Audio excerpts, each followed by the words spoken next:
সম্প্রতি গাজীপুরে কালিয়াকৈরে 13 বছরের মাদ্রাসার ছাত্রীকে এক হিন্দু যুবক অপহরণ করে 3 দিন আটকে রেখে দলবদ্ধভাবে পাশবিক নির্যাতন চালায়।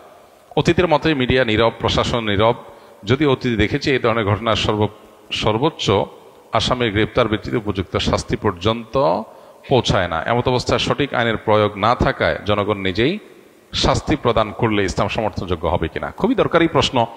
দেখুন, গাজীপুরের ঘটনাটা নিয়ে আমাদের সবারই কমবেশ মুখ খোলা দরকার, আমাদের সবারই এই ব্যাপারে কথা বলা দরকার। এই ঘটনা আমি যতটুকু শুনেছি যে 2 মাস আগে ঘটেছে, অথচ 2 মাস পর্যন্ত এই ঘটনা ধামাচাপা দেওয়া হয়েছে। এখন সেই ঘটনা প্রকাশ হচ্ছে, 2 মাস পরে প্রকাশ হচ্ছে। 2 মাস ধরে ধামাচাপা দেওয়া হয়েছে কেন, সেটা একটা বড় প্রশ্নের জায়গা।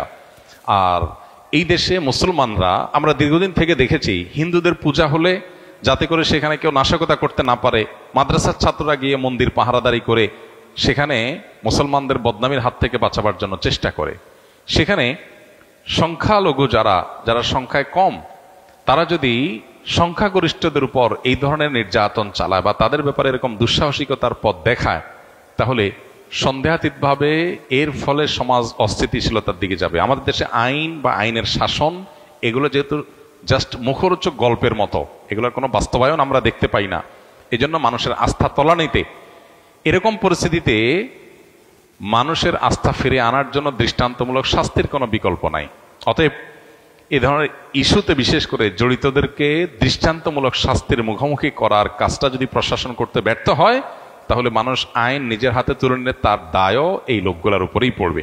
পাশাপাশি আরেকটা গুরুত্বপূর্ণ বিষয়, আমাদের দেশে আপনারা লক্ষ্য করবেন যে তথাকথিত নারীবাদী, তথাকথিত শিশু অধিকারের ব্যাপারে সচেতন যারা, তথাকথিত সুশীল যে মানুষগুলোকে আমরা বলি বা নিজেদেরকে তারা বলেন, এই মানুষগুলো এ ধরনের ঘটনা একেবারে মুখে কুলুপ দিয়ে বসে থাকেন। কোন মুসলিম নারী তিনি নির্যাতিত হলে তাদের নারী অধিকারের স্লোগান একেবারে থেমে যায়। আজকে যদি ঘটনাটা উল্টো হতো, যে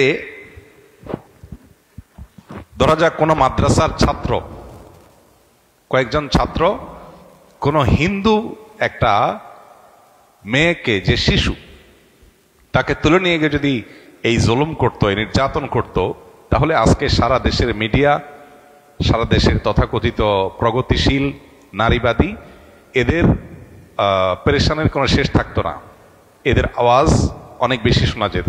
কিন্তু দুর্ভাগ্য যে এখন যখন মুসলিম ভিকটিম, তখন এরা একেবারে চুপ, এদের মুখে কুলুপ। আমি যেন বলার চেষ্টা করি, বিভিন্ন সময় আমাদের সমাজে এই জাতীয় ইস্যুগুলোতে তথাকথিত মানবাধিকার কর্মী কিংবা তথাকথিত মানবতাবাদী, নারীবাদী, এ জাতীয় বিভিন্ন মুখরোচক স্লোগান যারা ধারণ করছে, এই মানুষগুলোর মুখোশ, তাদের আসল রূপ আমাদের সামনে ফুটে ওঠে। এটা দুর্ভাগ্যজনক। অতএব এদেরকে চেনার এই সুযোগগুলো যখন আমরা পাই, তখন আমাদের উচিত হলো তাদেরকে ভালো করে চেনা এবং সতর্ক থাকা। আমরা সবাই যার যার জায়গা থেকে গাজীপুরের ঘটনায় দায়ীদের দৃষ্টান্তমূলক শাস্তির জন্য যার যার জায়গা থেকে চেষ্টা করব এবং কথা তুলব। আল্লাহ তাআলা আমাদেরকে ন্যায্য বিচার পাওয়ার তৌফিক দান করুন।